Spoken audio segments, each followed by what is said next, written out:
Hello friends, आज मैं आप सभी के लिए लेकर आई हूँ प्रतियोगिता दर्पण का सार संग्रह, जिसमें कि 8 महीने के प्रतियोगिता दर्पण का सार संग्रह है, जो कि स्टार्टर सितंबर की प्रतियोगिता दर्पण से लेकर अभी जो रिसेंट में मई की प्रतियोगिता दर्पण आई थी उसके लिए ये जो सार संग्रह है या ये जो वीडियो है वो MPPSC प्री के लिए जो करंट अफेयर्स है उसके लिए बहुत हेल्पफुल रहेगी।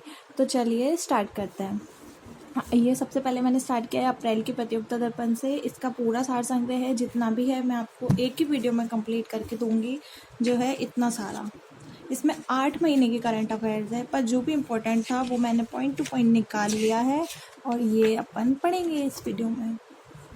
चलिए स्टार्ट करते हैं अप्रैल की प्रतियोगिता दर्पण से। सबसे पहले है रूस के द्वारा जो यूक्रेन पर हमला हुआ है, उसमें विश्व का सबसे बड़ा विमान जो है वो नष्ट करा है रूस ने जो हमला किया है यूक्रेन पर। तो उसमें कौन सा विमान नष्ट हुआ है? उस विमान का नाम है AN-225 मारिया। तो ये पूछ सकते हैं, क्योंकि अभी रिसेंट में ये न्यूज़ बहुत ज़्यादा चल रही है कि रूस के द्वारा जो यूक्रेन पर हमला हुआ है उसके कारण। तो ये है AN-225 मारिया। तो ये जो AN है इसमें उसका नाम है एंटोटॉप, तो ये इस नाम से भी आ सकता है, एंटोटॉप। ठीक है, आगे बढ़ते हैं। जो भारत है, अपना भारत है, उसने यूक्रेन से नागरिकों को निकालने के लिए एक अभियान चलाया है। उस अभियान का नाम है ऑपरेशन गंगा, जिसके तहत वहाँ के मतलब जो स्टूडेंट वगैरह थे और जो नागरिक थे जो वहाँ पे फंस गए थे भारत के, उनको निकाला गया है। अब थर्ड है कि गवर्नमेंट ऑफ इंडिया जो है, भारत सरकार जो है, उसने भारत के अंदर तो काफ़ी सारी IIT हैं, तो जो भारत के बाहर पहली बार IIT खोली जाएगी भारत की, वो है UAE में, UAE अबू धाबी में खोली जाएगी। ठीक है, आगे बढ़ते हैं। जो गवर्नमेंट ऑफ इंडिया उसने ब्लू इकोनॉमी और ओशियन गवर्नमेंट्स का एक MOU किया। MOU मतलब कि एक समझौता है, या फिर जो कह सकते हैं कि एक MOU किया है फ्रांस के साथ में। समझौता पत्र पर हस्ताक्षर किए हैं, किसके साथ में? फ्रांस के साथ में। ब्लू इकोनॉमी पूछ सकते हैं। उसके बाद UPI को अपनाने वाला पहला देश है नेपाल। जो UPI है उसको अपनाने वाला पहला देश कौन है? नेपाल है। फिर उसके बाद है G20 सचिवालय का गठन किया गया है भारत। G20 सचिवालय जो है उसका गठन किया गया है भारत में। किस लिए किया गया है? क्योंकि भारत इस बार 18th जो G20 सम्मेलन हो रहा है उसकी मेजबानी कर रहा है। 18वां G20 सम्मेलन है जिसकी मेजबानी भारत कर रहा है, जो कि कब होगा? 2023 में होगा। और जो 2022 वाला है, जो अभी रिसेंट में 2022 में हुआ है, वो हुआ है इंडोनेशिया के बाली में, 17वां हुआ है। इसी के लिए अभी जो मेजबानी होगी उसके लिए G20 सचिवालय का गठन किया जा रहा है। उसके बाद विश्व के केंद्रीय बैंकों में सोने का दूसरा सबसे बड़ा भागीदार बना है RBI बैंक। जो वर्ल्ड के जो जितने भी सेंट्रल बैंक्स हैं उनमें सोने जो गोल्ड है उसका सबसे बड़ा खरीदार, जिसने सबसे ज़्यादा सोना खरीदा है, उसमें अपना जो RBI बैंक है वो आया है सेकंड नंबर पे है। और फर्स्ट नंबर पे आया थाईलैंड। फर्स्ट नंबर पे कौन सा है? थाईलैंड है। फिर 21वां सतत विकास सम्मेलन 2022, 21वां सतत विकास सम्मेलन 2022 जो हो रहा है वो भारत में हो रहा है। और जो ऊर्जा और संसाधन संस्थान का वार्षिक कार्यक्रम है, किसका वार्षिक कार्यक्रम है? ऊर्जा और संसाधन संस्थान है, उसका वार्षिक कार्यक्रम है। कौन सा सतत विकास सम्मेलन है? 21वां सतत विकास सम्मेलन। तो ठीक है फ्रेंड्स, हो गया ये। एक बार और इसको देख लेते हैं। रूस के द्वारा यूक्रेन पर हमले का विश्व का सबसे बड़ा विमान AN-225 मारिया है। भारत ने रूस से यूक्रेन को नागरिकों को निकालने के लिए कौन सा ऑपरेशन चलाया? तो ऑपरेशन गंगा चलाया है। गवर्नमेंट ऑफ इंडिया ने भारत के पहली IIT UAE में खोली है। गवर्नमेंट ऑफ इंडिया ने ब्लू इकोनॉमी और ओशियन गवर्नमेंट्स का MOU किसके साथ साइन किया है? तो फ्रांस के साथ साइन किया है। UPI को अपनाने वाला कौन सा देश बना है? पहला नेपाल बना है। उसके बाद में G20 का सचिवालय उसका गठन किया जा रहा है भारत में। क्यों किया जा रहा है? क्योंकि 18th जो G20 सम्मेलन है वो भारत में किए जाएंगे। उसके बाद में 17वां जो सम्मेलन है 2022 में जो हुआ है वो इंडोनेशिया के बाली में हुआ है। उसके बाद में विश्व के जो केंद्रीय बैंक है उनमें सोने का खरीदार बनने में दूसरे नंबर पर आया है भारत, पहले नंबर पर थाईलैंड का बैंक है।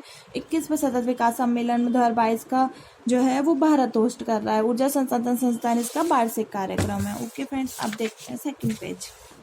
ये है सेकंड पेज, ये पढ़ रहे हैं। एंटोनिया, येलेनिया और जेनेब।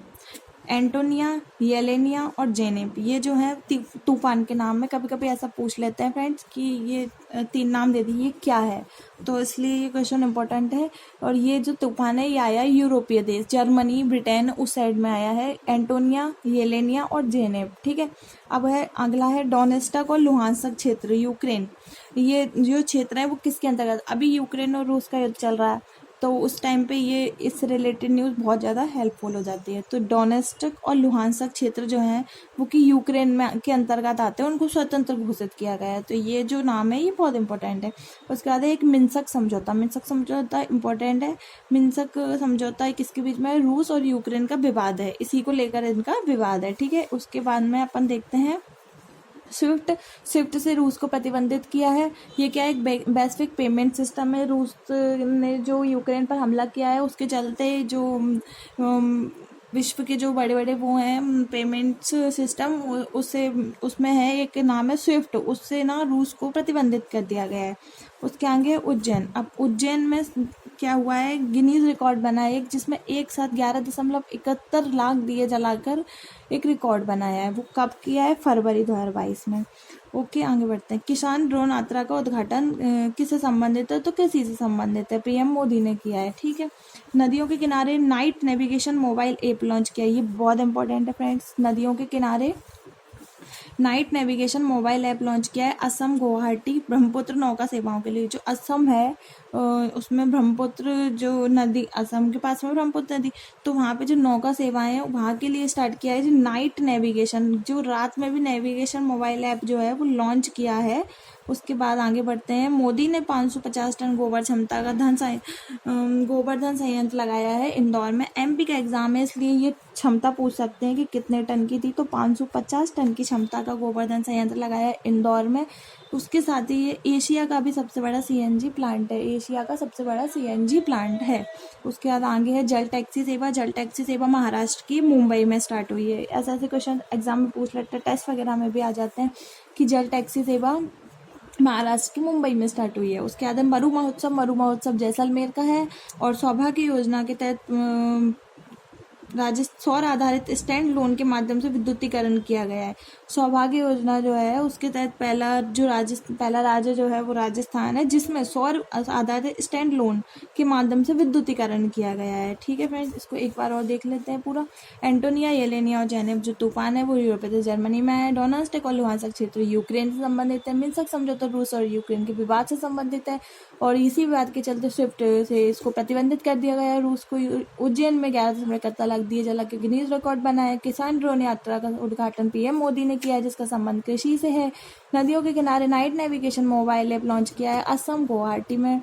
मोदी ने 550 टन क्षमता और गोवर्धन संयंत्र इंदौर एशिया का सबसे बड़ा सीएनजी प्लांट है। जल टैक्सी सेवा महाराष्ट्र मुंबई की है। मरु महोत्सव जैसलमेर का है। सौभाग्य योजना के तहत पहला राज्य जो है राजस्थान है, जिसको सौर आधारित स्टैंड लोन के माध्यम से विद्युतीकरण किया है। चलिए आगे बढ़ते हैं। अब आगे है जेलवानी जो रेडियो चैनल है ये स्टार्ट हुआ है इंदौर में। ये पूछ सकते हैं क्योंकि एमपी से रिलेटेड करंट अफेयर्स एमपी ज़्यादा आ जाते हैं, इसलिए जेलवानी जो है वो FM 1877 नामक रेडियो चैनल स्टार्ट किया है इंदौर में। भारत का पहला बुलेट ट्रेन स्टेशन, इसमें दो हैं, एक है मुंबई से अहमदाबाद बुलेट ट्रेन परियोजना। भारत की पहली बुलेट ट्रेन परियोजना कौन सी है? मुंबई से अहमदाबाद, और स्टेशन जो है वो सूरत है, ठीक है। भारत का पहला बायोमास आधारित हाइड्रोजन संयंत्र मध्य प्रदेश के खंडवा में स्थापित हुई, ये भी इम्पोर्टेंट है। भारत का पहला बायोमास आधारित हाइड्रोजन संयंत्र कहाँ पे है? मध्य प्रदेश के खंडवा में है। उसके बाद स्टार्ट करते हैं। होशंगाबाद सुप्रियो बावई के नाम जो है उनको बदला गया है। होशंगाबाद का नाम किया गया है नर्मदापुरम, सुप्री का नाम कुंडेश्वर धाम और बावई का माखन नगर। उसके बाद है पीएम ने चोरी जो घटना हुई है उसके 100 वर्ष पूरे। एक बार अभी जो रिसेंट का एग्जाम हुआ था उसमें भी इतने वर्ष किस के पूरे हुए हैं ऐसा एक क्वेश्चन आया था, तो उसको चलते ये क्वेश्चन बहुत इंपॉर्टेंट हो गया है कि पीएम मोदी ने चोरी घटना के 100 वर्ष पूरे होने पर स्वतंत्रता संग्राम के वीरों को श्रद्धांजलि दी है। तो वो कहाँ पे दी है? उत्तर प्रदेश गोरखपुर में, ठीक है। कंचोत महोत्सव जम्मू कश्मीर से संबंधित है। ऐसे महोत्सव सब आ जाते हैं। कंचोत कश्मीर, ठीक है। फरवरी 2022 में रेल मंत्रालय ने भारत की सबसे बड़ी कुश्ती अकेडमी कहाँ पे खोली है? फरवरी 2022 में रेल मंत्रालय ने, कौन से मंत्रालय ने? रेल मंत्रालय ने भारत की सबसे बड़ी कुश्ती अकेडमी, इंपॉर्टेंट है फ्रेंड्स, भारत की सबसे बड़ी कुश्ती अकेडमी दिल्ली किशनगंज में खोली है। उसके बाद है जो परामर्श, एक योजना है परामर्श जिसका नाम है, वो राजस्थान में स्टार्ट की है और ये करियर काउंसलिंग से रिलेटेड है, कोई प्रोग्राम है, पर ये एमपी का नहीं है, इसलिए इसके अंदर क्या है क्या नहीं है इतना इम्पोर्टेंट नहीं होता है। बट ये इम्पोर्टेंट है कि ये योजना किस राज्य की है, तो ये इस वजह से लिख दिया मैंने। ऊपरी भद्रा परियोजना जो है वो कर्नाटक की है और इसको राष्ट्रीय दर्जा प्राप्त करने वाली ये पहली है। ठीक है, ऊपरी भद्रा परियोजना एक बार और देख लेते हैं पूरा। जेलवानी इंदौर, भारत का पहला बुलेट ट्रेन स्टेशन। सूरत बुलेट ट्रेन परियोजना, भारत की पहली। मुंबई से अहमदाबाद, भारत का पहला बायोमास आधारित हाइड्रोजन संयंत्र। खंडवा, होशंगाबाद का नाम नर्मदापुरम। शुक्री का कुंडेश्वर धाम। बाबई का माखन नगर। पीएम मोदी ने चोरी चोरी घटना के 100 वर्ष हो गए, इसके लिए यहाँ पे उत्तर प्रदेश गोरखपुर में श्रद्धांजलि दी है। कंछूत महोत्सव कश्मीर। फरवरी 2022 में रेल मंत्रालय ने भारत की सबसे बड़ी कुश्ती अकेडमी खोली है दिल्ली के शंघाई में। परामर्श 2022 राजस्थान का एक प्रोग्राम है जिसकी करियर काउंसलिंग से रिलेटेड है। ऊपरी भद्रा परियोजना जो है वो कर्नाटक की और जो राष्ट्रीय दर्जा बढ़ाने वाली भी पहली परियोजना है। ठीक है फ्रेंड्स, आगे बढ़ते हैं। अब है लेवेंडर की खेती। लेवेंडर की खेती या फिर बैंगनी क्रांति काय से रिलेटेड है? ये है बैंगनी क्रांति रामबन जम्मू कश्मीर से रिलेटेड है। लेवेंडर की खेती बैंगनी क्रांति ये काय से रिलेटेड है? जम्मू कश्मीर से रिलेटेड है। अब गवर्नमेंट ये जो क्रांति है वो किस मिशन के तहत आई है? तो एक अरोमा मिशन है गवर्नमेंट ऑफ इंडिया का, उसके तहत इसको स्टार्ट किया गया है लेवेंडर की क्रांति। ये काय से? जम्मू कश्मीर में स्टार्ट की गई है बैंगनी क्रांति।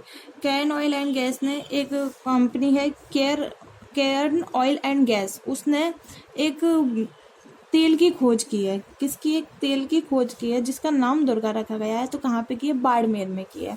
उसके बाद है प्रोजेक्ट सद्भावना और प्रोजेक्ट आहरण, किस राज्य से संबंधित है? तो ये प्रोजेक्ट सद्भावना और प्रोजेक्ट आहरण दोनों असम राज्य से संबंधित है। उसके बाद है भारतीय रेलवे अंजी नदी पर देश के पहले केबल पुल का निर्माण। देश के पहले केबल पुल का निर्माण किया गया है अंजी नदी पे। कौन सी नदी पे? अंजी नदी पे। और किसने किया है? भारतीय रेलवे ने किया है। अब आगे बढ़ते हैं। DGCI 12 से 18 वर्ष बच्चों को वैक्सीन जाइकोव डी। और देखिए जो बच्चों के लिए जो वैक्सीन है उसमें 2 कंपनियां ऑलरेडी कर रही थी, जाइकोव डी और कोवैक्सीन। तीसरी आई है कार्बोवैक्स। तो ये नाम से आ जाता है कार्बोवैक्स, क्योंकि पिछली बार भी अपने एग्जाम में 2020 वाले में जो है उसमें कोविड से रिलेटेड एक क्वेश्चन आया था, तो इसलिए ये वैक्सीन के नाम बहुत इंपॉर्टेंट हो जाते हैं। कोवैक्सीन और जाइकोव डी पहले से था, कार्बोवैक्स अभी आया है। उसके बाद में ओपन देखते हैं इकोनॉमिकल जो भी न्यूज़ है उनको देखते हैं कि भारत का कौन सा स्थान है जो इंडेक्स वगैरह आता है। उसमें एक है सतत विकास सूचकांक। सतत विकास सूचकांक में 120वां स्थान है भारत का। कौन सा स्थान है? 120वां। उसमें फिनलैंड का है पहले नंबर पे। एक है अंतर्राष्ट्रीय बौद्धिक संपदा सूचकांक, इंटरनेशनल बौद्धिक संपदा सूचकांक जो है उसमें स्थान है भारत का 43। एक है डेमोक्रेसी इंडेक्स, उसमें है 46वां। तो कैसे याद होंगे ये? 43 और 46, बौद्धिक संपदा 43, डेमोक्रेसी 46। ठीक है, सतत विकास 120। और ये पहला, इसमें नॉर्वे है, इसमें USA है, इसमें फिनलैंड है। ठीक है, अब आगे बढ़ते हैं। अब है ट्रैफिक इंडेक्स।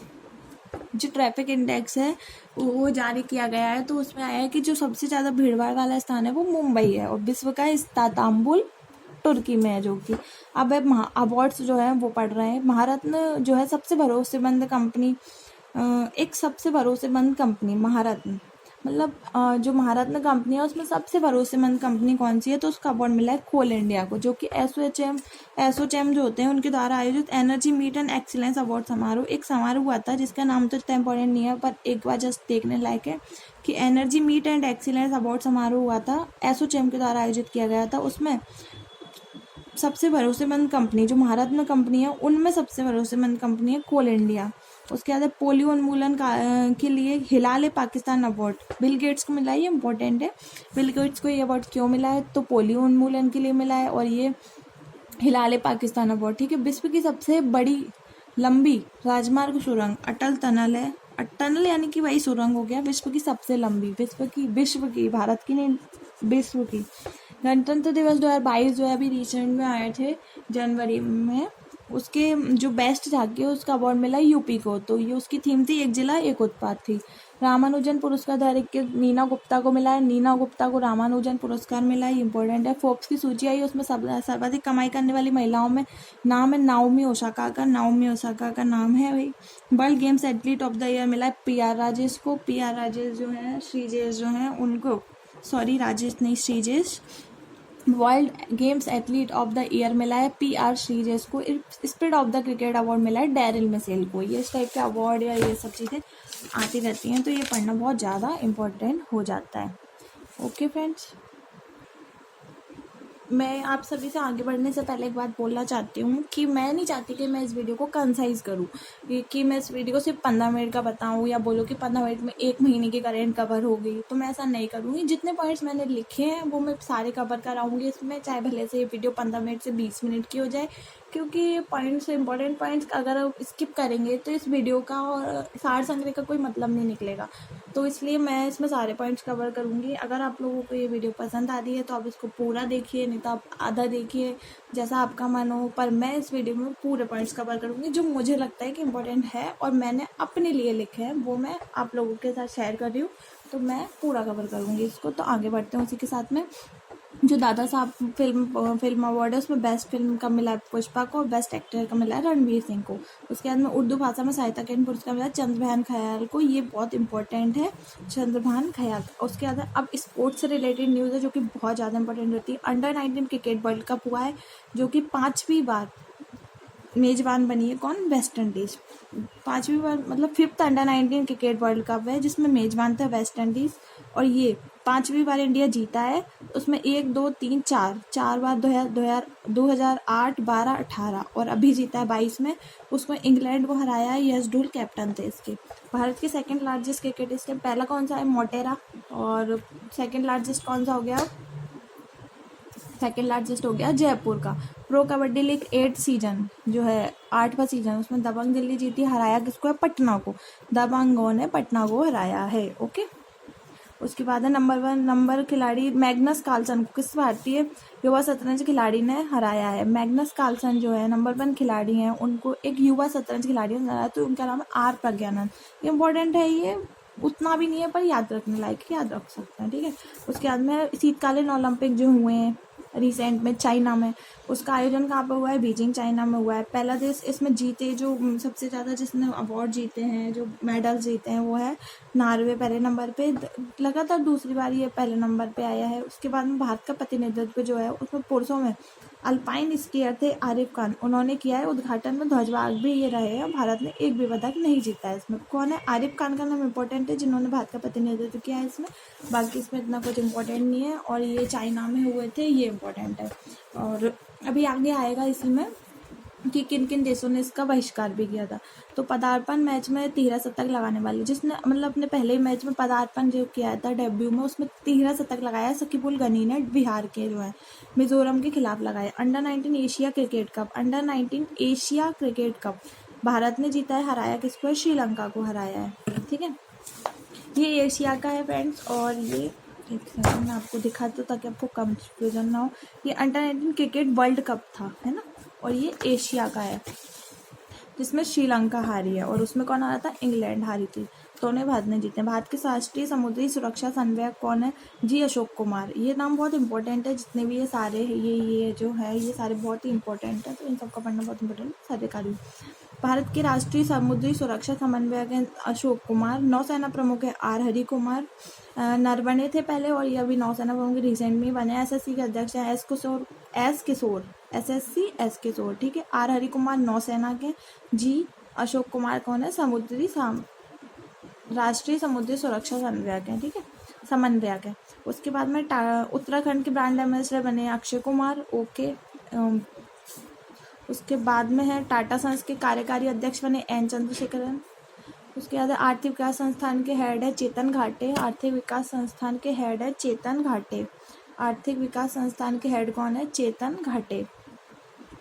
अभी रिसेंट में चेतन घाटे जो है वो आर्थिक विकास संस्थान के। ओके, आगे बढ़ते हैं। अब है IDBI के MD बने हैं राकेश शर्मा। फाइजर इंडिया के प्रदीप शाह। ये एक साथ लाइन से हैं। Pfizer India Pradeep Shah. PM आर्थिक सलाहकार, PM की आर्थिक सलाहकार जो परिषद है उसके पूर्णकालिक सदस्य संजीव सान्याल है। और टेबल टेनिस फेडरेशन की प्रशासनिक समिति के अध्यक्ष बनी है गीता मित्तल। ये थोड़ी ज़्यादा इंपॉर्टेंट है।